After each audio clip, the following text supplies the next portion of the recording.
We are live.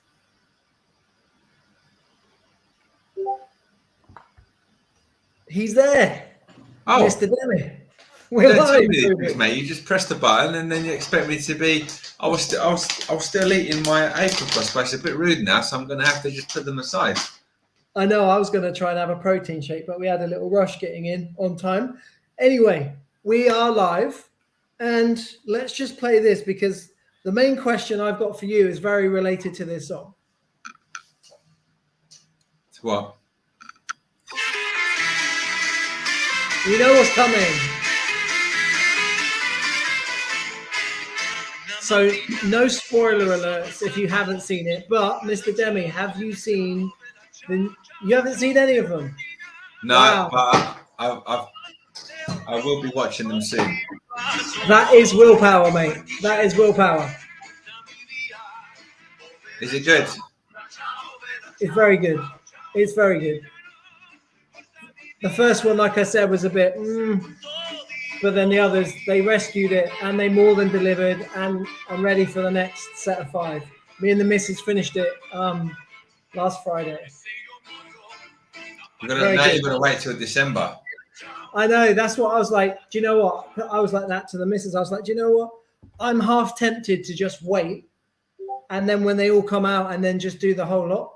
So I guess like maybe you might be tempted to do that, but let us know what you're thinking with regards to any series. Do you kind of wait for them to come, or do you just watch them one every week? What's your kind of watching style? I guess for me, I can be. I'd rather do that. I'd rather say if I'm not gonna, I won't watch any, and then I'll just wait for the whole block to come out. What about you? Even though you haven't done that with this. I know, right? That's the thing. But I can just as easily go, do you know what? It's fine. But I'm glad that we did. I'm glad that we watched because otherwise I wouldn't have had a Scooby like another bloody 3 months. I would have forgot even more about it.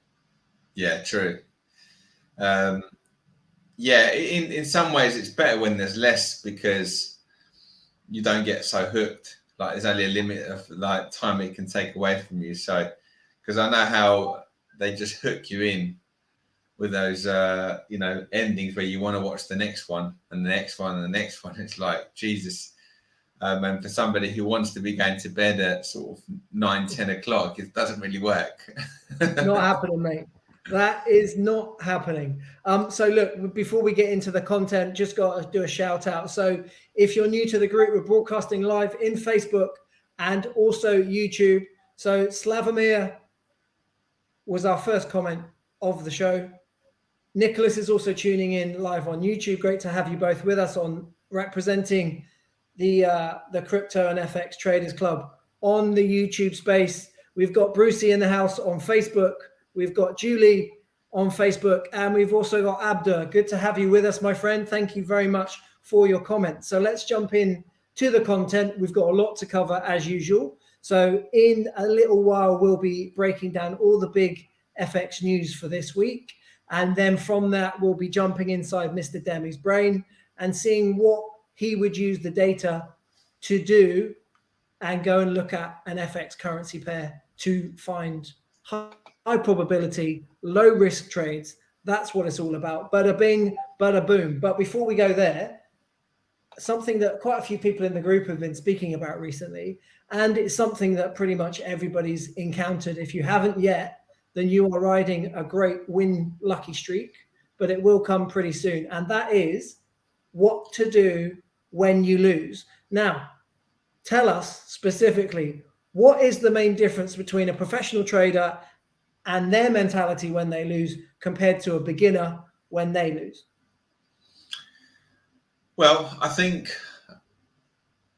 the biggest thing is the reaction. That's the biggest thing. I think it's not necessarily that you're professional, but a professional won't be a professional for very long if he reacts the wrong way to a losing situation.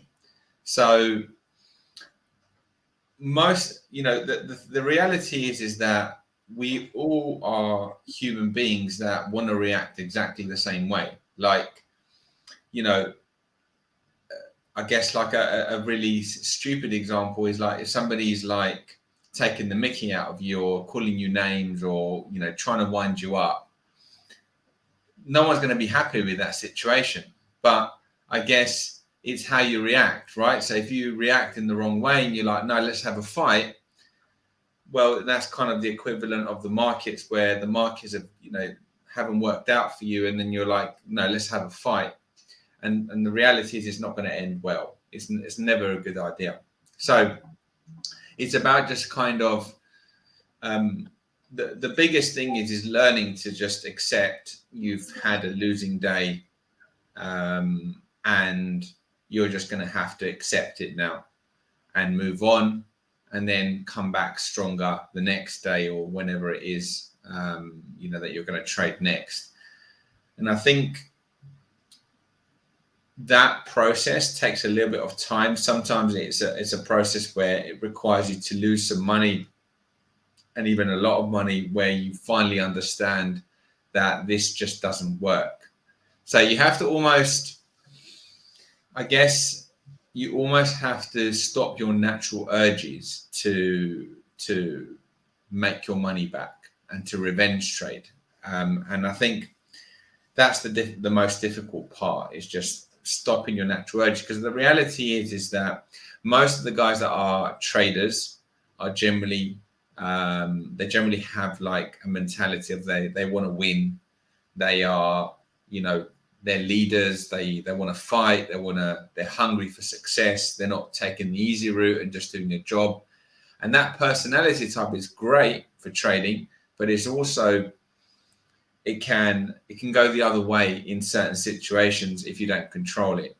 So it's better to be that way than to be kind of completely risk averse. But then it's like, okay, but now you've got to find a way to control yourself when it doesn't go well, so that you have that capital available, you have the right mindset available for the next day.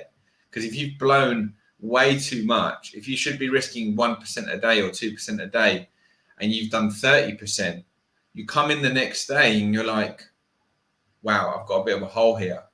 And then you're already focusing on that hole. You can't focus on just taking good trades. So it's like, oh, I need to make my money back. And then it just goes wrong again. And so it's really hard to recover from that. So I guess that's the biggest thing I would say. Learn how to react the right way so that it keeps you in the game long enough to do the right things. Can you remember when it clicked for you, when there was that aha moment with regards to that? I've got to be honest with you. It happened when I lost a lot of money. It's not the best way to do it. But yeah, I just kind of, you know, you just get to that point where you're like, you never want to experience this feeling again. And you're either going to say, look, I'm going to quit now because I don't want to do this again. I just want to do something simple. Or you say, no, I am going to do it, but I will never, ever, ever let this happen again. Like, I will never lose control. And I think pain is the biggest teacher. But I don't recommend it because it's a real low point to be at. You know, I've seen people in the group mention that they've lost their accounts, and I completely resonate with their feelings, just feeling stupid and feeling like, you know, why did I let that happen type thing in your head. But I think if you're, you know, ideally you don't want to go through that. You don't want to lose all your money to understand the importance of discipline. I think the biggest thing really is just to appreciate that it's a must to have that control and to just put things in place and to focus on the good things. So there's two things that really move people: pain and extreme pleasure. Those are the things. So in other words, getting emotive about your goals. Those are the two extremes. Pain happens to you when you do the wrong things often. Pleasure, high pleasure, happens to you when you do the right things. So I think if you put a lot of focus on that and you put a lot of focus on the boring stuff, that will get you those things. That's a way to overcome it, so that you don't have to go through losing money to learn discipline, because that's all it is really. It's about saying, look, you know what, it happens, you have a losing day, so what, come back tomorrow in a great state of mind and you could easily make that back up. Come back tomorrow and you have this big hole to make up. It's a very different ball game, and it's very hard to recover from that. Yeah, it's really interesting what you say, because extreme pleasure or pain, you're moving away from pain, you're moving towards pleasure. But there's a crucial element, right, where you can see why so many people, that makes sense. But that's almost why they grab onto it so tight, and that's attachment. They're so attached to the outcome. They want that extreme pleasure or to move away from pain. And then that's why attachment comes in. Then you just get so attached and you grab onto it even tighter. And then, as we all know, with ex-partners, or even like a butterfly, if one lands on your hand and you try and take a selfie or grab it, it's just going to fly off like nature does, right? And it's like you say, the nature of the cycles in the market is very much like peaks and troughs, like winter and summer. Farmers know that very well, and people that are attached to land. So why should it be any different with regards to us and our own emotions, which are being activated through this process?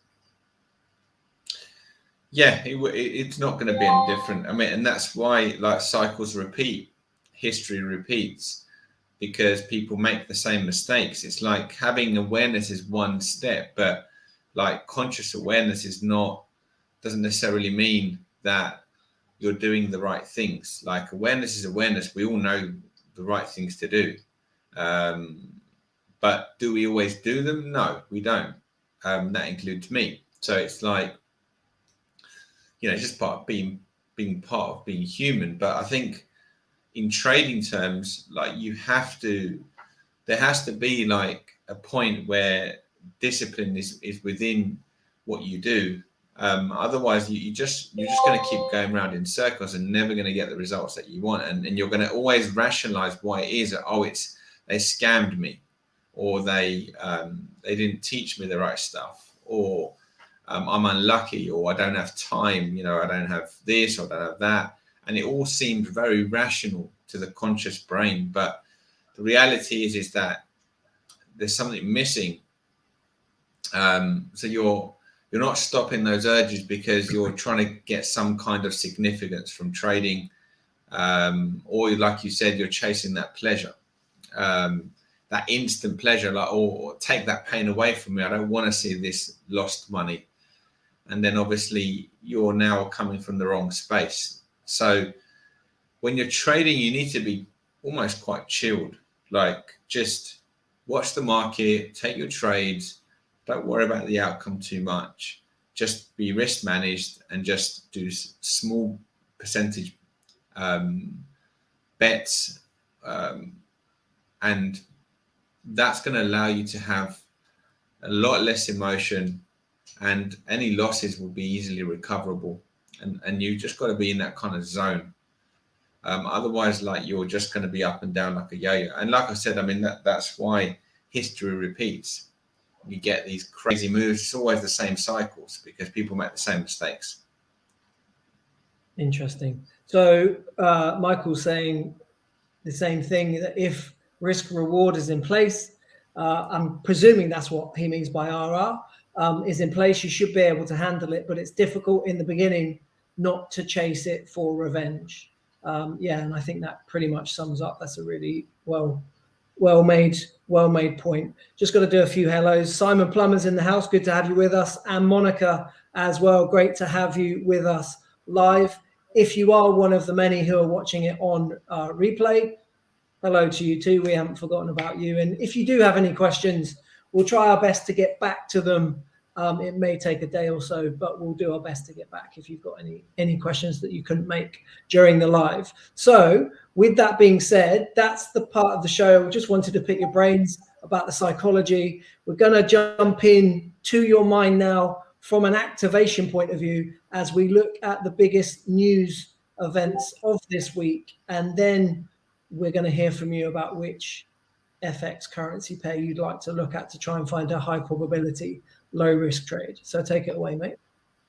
Okay, so let me do a screen share 1 second.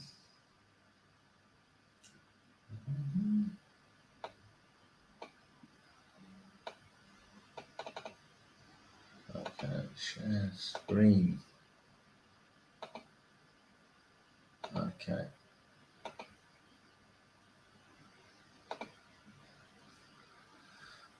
Okay, so hopefully you can all see my screen. So I'm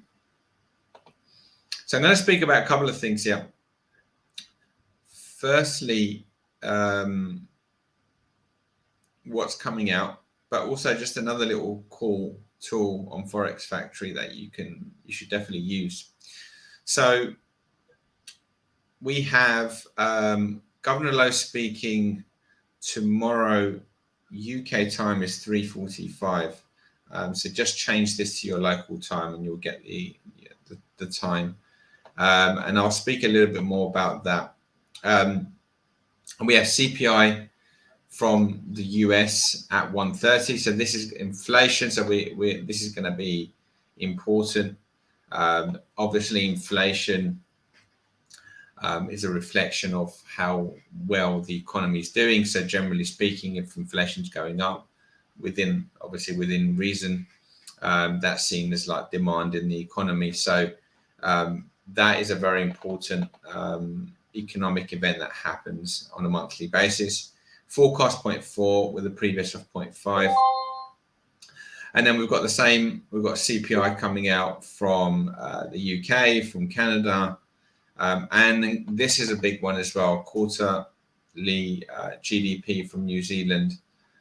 It's expected to have gone down. So this measures the output of an economy. And again, a big number is bullish, a small number is bearish. So that's coming out on Wednesday late for us, 11:45. And then finally on Thursday, you've got employment numbers coming out from Australia. They're expected to drop to minus 80,000 new jobs. And, from a previous of 2.2. And we have the unemployment rate as well, which is interlinked. And then finally, we have core retail sales coming out from the US again. So there's a lot of data this week, and it's high impact data. So these are the things that really do move the markets. So that's going to be interesting to see what happened. But you can see that the Aussie, the dollars, New Zealand are the ones that have got the most potential to be volatile this week.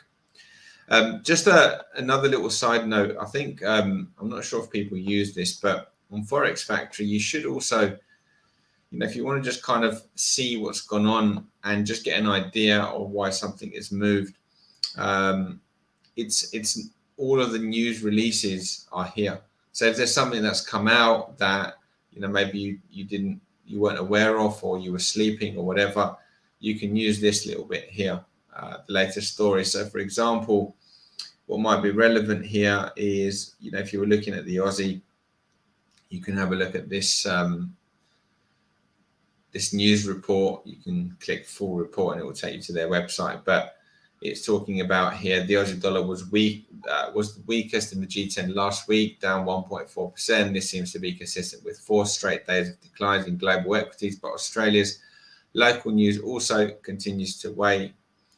With little official data, the domestic focus was the RBA policy decision, as Australian dollar popped higher briefly on the initial headlines, revealing that the RBA was proceeding with its plan to slow the pace of weekly bond purchases from 5 billion to 4 billion. So that basically is talking about, printing of money. So if it's printing less money, that's good for the demand of the Australian dollar, and the Australian dollar is likely to go up. So that's why it popped up.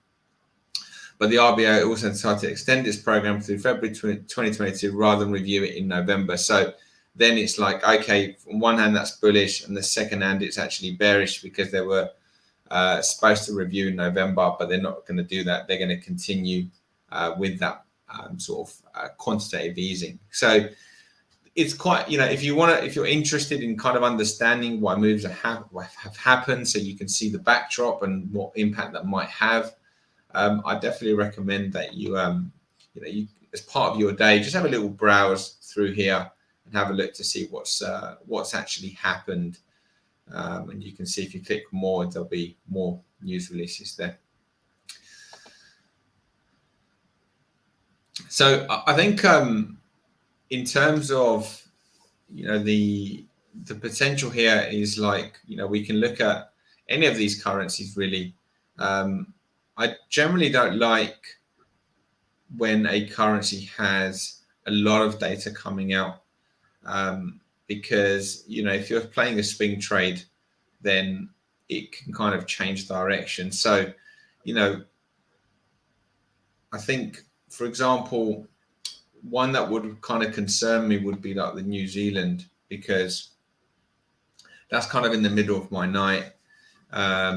So in general, GDP numbers, especially a quarterly event, I'd probably try and avoid that. So I'd probably pick something like the Aussie dollar to review and see what the opportunities are. Cool. Which I can do. Sweet. So it's good to just understand your thinking behind it, and obviously osmosis, learning through osmosis, should I say, just the same things every week. You guys see that it's not rocket science. There is a formula, there is a structure to it. Yes, obviously there's a lot of skill involved as well, but it's about layering this on top as you continue your journey with your trading. So with that being said, let's jump into this week's pro trade setup of the week, which is on the Aussie US dollar. Okay, so let's see if I've got a template here. I'm going to just start quickly from scratch. So as always, guys, it's a good idea to look at the higher time frames, get an understanding of what's going on here. So that's the big picture. Okay, so that's really what's happening. So this market's really been going down, downtrend. It has, if we just kind of put a trend line there, that's where that sort of outer trend line comes in. And if we zoom out, again, you can kind of see this was a point in the market. At some point, that was quite a nice line.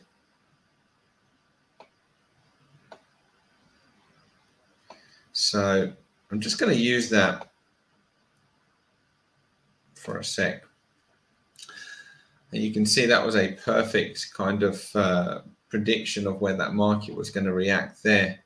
And if we just zoom in a little bit more here, we may go and hit this line at some point, but I'm just going to do a couple of things here. That's interesting, right? That sort of support. So yeah, it's kind of reacting on the same angles. So now this is where we are.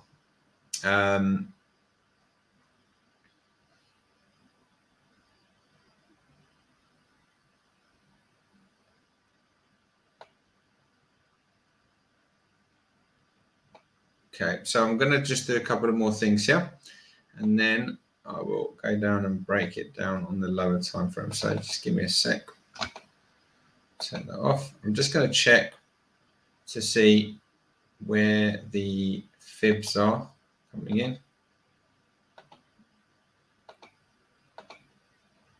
If I can do it with the, hopefully I can do it with this one.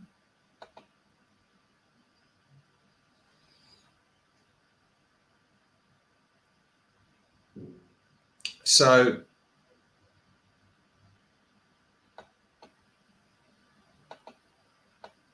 that's kind of telling us like the next swing down is basically down to here, 69.14 on the weekly chart. We have basically done this sort of shallow pullback. We went down to our 127. Have we? So the minimum expectancy is for us to come back to this red line. We haven't quite done that yet. I do like that as a possible. I think the market could go back and test this line. So I just wonder whether we can get a potential trade setup to go target that 75.21. Let me do one little quick thing here before I go to the lower time frames. Just want to see where is the 618 on this one. So we are here. The 618 comes in there, 72.45. Is that a good level? Looks okay. 72.45. Okay, let's keep that in mind, guys. I do like that as a potential target up here, 75.21. So I'm going to try and find a setup.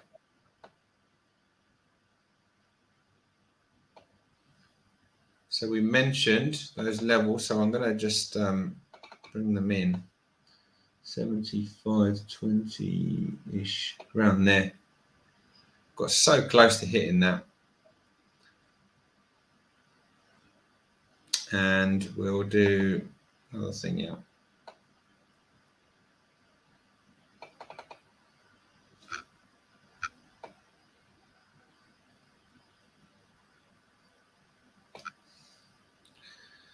Okay.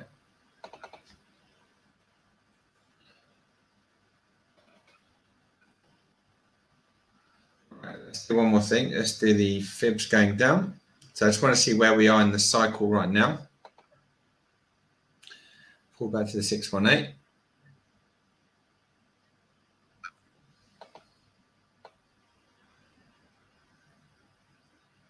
It's about there, 75.20. I mean, it's so close that you could almost say that's a hit. That's the only, it's a tricky point, because normally that would be my kind of target. But we've got fairly close to it.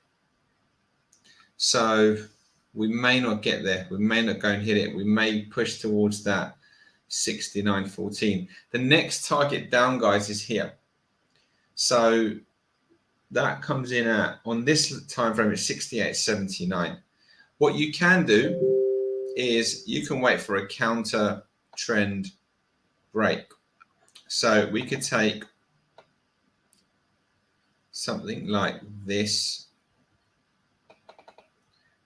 and we could use that there.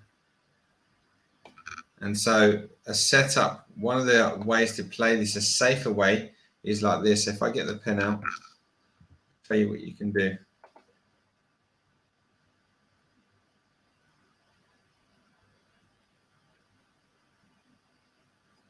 Where is it? Okay. So you could wait for either a pullback where you're basically selling somewhere here. That would be good. Or you wait for the market to break through here and then you sell it, say on a pullback. And that, if you do this trade here, I'd be looking for a 1-to-1. So what I would typically do is I'll take the distance from entry point to target, and I'd just make my stop the equivalent. If we get a pullback though, and we buy up here, your reward to risk is going to be more like 3-to-1. So it just means that your probability is slightly lower, but your reward to risk is higher. I will go down to the 4-hour time frame as well. to see if there's anything else that we've got that can help us here. Possibly the up fibs on the lower time frames on the 4 hour. Let me see. They could assist us potentially. Let's have a look. No, the A's been taken out. So there's no assisting us on that. So let me remove that. Down. Okay. So let's just have a little study of this 4 hour time frame. Let's remove, let's go template, plane, and have a look to see what's going on here. So there is some signs here, like if you ever look at the way, look at the way it's gone up. So this has gone up in this sort of fashion. But if you take away if you look at the way it's going down, it's kind of more like that. It's more of a flag at this precise moment. It's not overly bearish, which makes me think that there is a chance we could definitely make an attempt to go higher. Let me see if we can zoom out and just put in our down trend lines.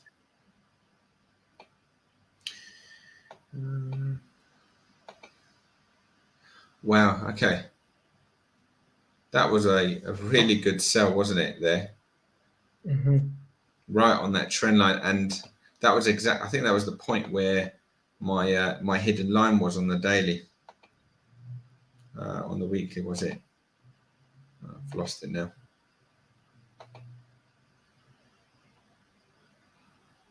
Well, anyway, the where that C was, wasn't it, on the daily? Yeah, but I drew a line. I think I must have deleted it by mistake. That's fine. Yeah. So right now,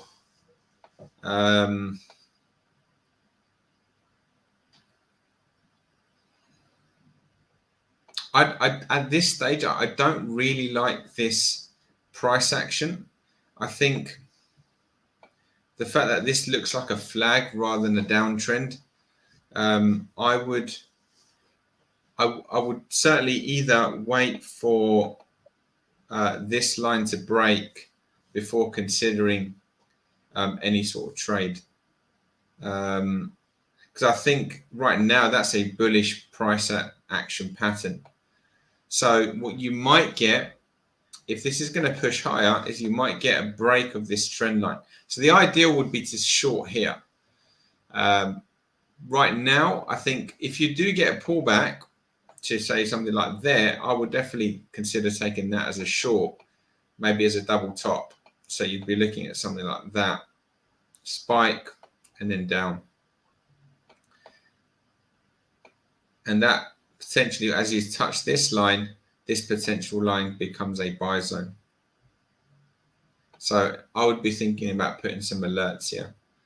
But otherwise, you're looking at really this market potentially breaking up and then going higher. So you've got to keep an eye on this. But by the rules, there is a strong chance that this market will go and touch this line.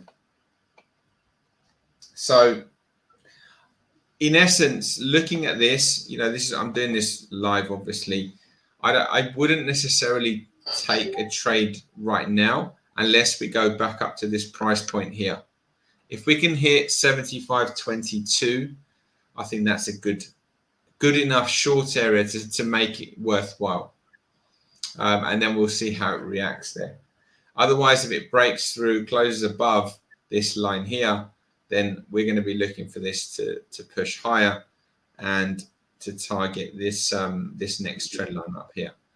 So it's in the middle right now, and we have to let the market show us. Essentially, there's not a setup. There's not an order that I would put in. I would put an alert right now at this zone, and I'd want to see where we are relative to the daily trading range before I take a trade right now. Because you've got mixed signals, essentially. That's the thing. Awesome breakdown. So that's the Pips Like a Pro trade setup of the week by Mr. Andy Demi. And sometimes it's important just to learn the process. Like, this hasn't been scripted or planned. Literally, he's gone. If you missed the start of the show, we've broken down the psychology behind how professional traders deal with losses. We've given you some tips on how you can start to implement that into your trading. We've then broken down all the big high impact news for FX trading for the week. We've taken that data, we've gone into the live charts to do some analysis. And sometimes it's important to not dive into these things, but just understand the process and understand where the entry points are likely to come if you're looking for high probability, low risk. So the question is, guys, you're watching this now, you're seeing a professional look for high probability, low risk. How does that differ to what you would have done with your trading? And obviously, what little knowledge bombs and tidbits can you kind of take to start to practice and implement with your own trading style? So really interesting, mate. And still, there's still potentially 2 trading setups on the Aussie dollar in play for this week, but they're contingent on hitting those high probability areas that you're looking for. I think that's a fair summary of what we've just done, right? Yeah, absolutely. I think this is the thing. It's it's not that difficult to make money from trading, but yet it is. So it's like, because the things that are not difficult, I guess, are, I think coming to, once you're trained, you coming to the conclusions is one side of it, but then it's using those conclusions to do the right thing. So there's no setup. If the ideal entry or the correct entry is 30 pips lower, it has to be 30 pips lower. You can't just get in. It doesn't make sense. And it's one of the most common things that I come across is people not following that because they don't want to miss out. So like, maybe you do your own analysis and you find, okay, this is a great trade. I want to buy it. I want to sell it. And you're like, okay, I'm going to get in here. And then the market starts to go down and you're like panicked now. And you're like, oh my God, I'm not going to get my setup. So I want to just get in. Don't miss the trade. And the thing is, it's like, that process is what is keeping you a losing trader, even if that trade wins. And I think that's why you have to have a process. And sometimes there's no trade, or sometimes the trade is 50 pips above or 50 pips below. And sometimes you're going to place those orders and the market's not going to get there. And if you just got into the market, you would have made money. But that's all fine. It is part of the game. And the things that are difficult to do are the things that I'm saying, the discipline to just follow the plan, no matter what's happened, no matter what does happen. Because it's like saying it's a winning, if you have a winning formula and you know that if you just play this formula out, you're going to win, right? You're going to be a winning trader. You just got to play the formula out. And then, but for some random reason, you think, oh, but this is an exception to that because this is a definite. And oh my God, I'm going to miss this trade. And then you like jump in. Now you're not playing that winning formula. You're no longer playing that winning formula. You're doing your own thing. And so now you are putting your financial freedom to chance, essentially. That's essentially the choice that you're making. And that's the thing that I think is the most difficult, because I think the better you become at technical analysis, I think the harder it is to make money in some respects. Because then you get too confident that you think, oh, but this is a definite, but there's no definites. And as I said it a few times, read Trading in the Zone if you haven't read it, because, that line, I'll never forget it. Like, anything can happen at any time. And I think, it doesn't matter how good the setup is. You have to follow the process and say, well, look, it's still a 1% trade. That's what I've agreed to take. It's still wait for the entry. Like, that doesn't change. That's the formula that makes you money. So remembering that is really important. Awesome. So I just want to say a shout out to someone who's messaged in, James Surgener. He's currently in hospital, connected up to an IV. So hopefully you get well soon, James. Thank you very much for messaging in. And yeah, to everybody out there, hopefully you're staying well and healthy. If not, hopefully this gave you a few laughs, a few kind of aha moments, and definitely helped you along your own trading journey. We're going to be back same time tomorrow, but tomorrow we talk about all things cryptocurrencies. So again, we'll be doing live analysis. We'll be talking about some of the talking points. And yeah, if you're interested in the crypto space, then you definitely don't want to miss out tomorrow. So that's all kicking off midday BST, which is 9 p.m. AEST if you're over this side of the world. Check your local listings for the time that matches up with you. Otherwise, we're going to bounce now, mate. So is there anything that you want to say before we leave? No, nothing in particular. I think I've just seen some of the comments saying people, FOMO kicks in and that's how you miss out, and that's why you do those things. It does. It really does. But I think you've just got to understand that if you want to succeed at this, the one-off trade is not going to make you rich. That's the thing that's really hard to take sometimes. It's the whole approach, and a winning trader is a calm trader. A winning trader is not somebody who is desperate to make money. They're calm and collected and they're okay with everything. And I think that's the thing that you want to be. You want to be trading almost just like as I said at the beginning of the show, like in a meditative state in a way, just looking at things objectively without any emotions, take your opportunities or whatever. And if you see something like that you want to chase and it's rich people are not chasing money. Think about it like that. Successful traders are not chasing money. They're just doing their thing and money's coming to them. So it's really key that you remember that when you're trading. That's all, guys. Thank you for being here. Sounds good, mate. Sounds good. So that's it from us. Like we said, we're back tomorrow with the crypto show live here on Facebook and on YouTube. Have a great day. Thanks for watching. We'll see you tomorrow, guys. Take care, guys.